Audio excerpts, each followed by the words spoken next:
The Singapore Grand Prix has delivered a classic once again.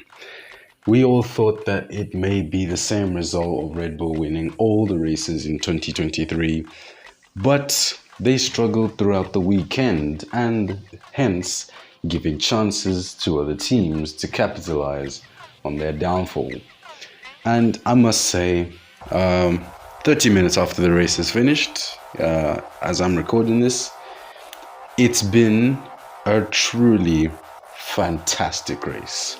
I mean, the first part, the halfway point of the race was quite boring. I felt like falling asleep a lot of times, but I think that has to go down as one of the greatest races of the season because no Red Bull involvement at all. We had Lando Norris, the sole McLaren, two Mercedes, and, well, if you could count Charles Leclerc and Carlos Sainz fighting for that very important victory. I think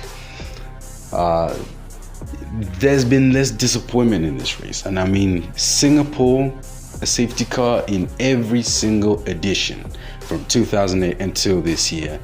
And I mean, well, there's a lot that has to be said. And I mean, yes, there was a brilliant drive from Carlos Sainz. I think he deserved driver of the day. No, I think he really did deserve driver of the day because, well, to line up on pole, a brilliant pole lap, drove off the line amazingly and held off the pressure from drivers around.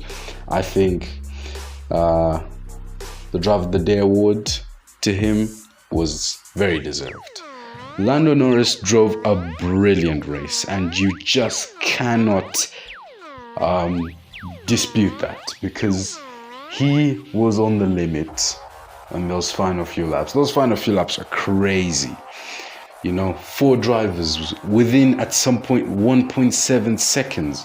When has that ever happened from now?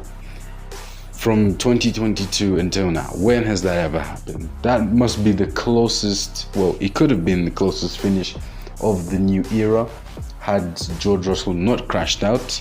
And speaking of which, well, George Russell just attacked and attacked.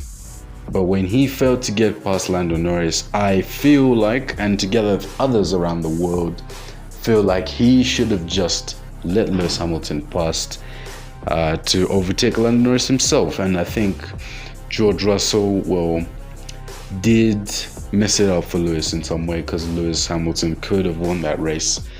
And, well, these are the things about Formula One. Formula One is cruel.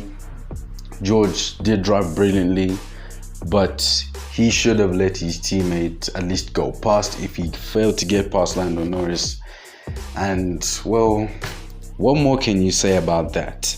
Verstappen way off the pace, Perez way off the pace, and I'm not just gonna let this roll by us because, well, it shouldn't.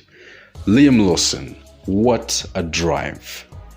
He knocked out Max Verstappen in qualifying and finishes in P8 to score his first points in the worst AlphaTauri I've seen in a long time.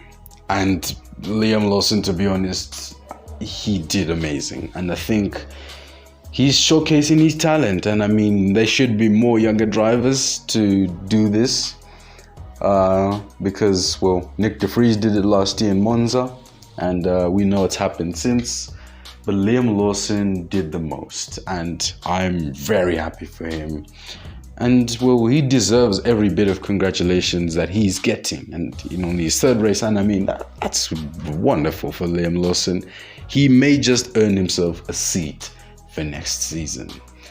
But I don't think I can say anything else apart from the craziness that happened, the unfortunate moment for George Russell. And I mean, he deserved to finish on the podium, but he held up Lewis a lot. And I think people will be talking about that throughout the time from now until the build-up to the Japanese Grand Prix. But otherwise, a lot more talking points will be all over on social media. But thank you guys so much for watching this brief video of the Singapore Grand Prix because it has certainly not disappointed us. And, well, from me, Octave F1, it's goodbye.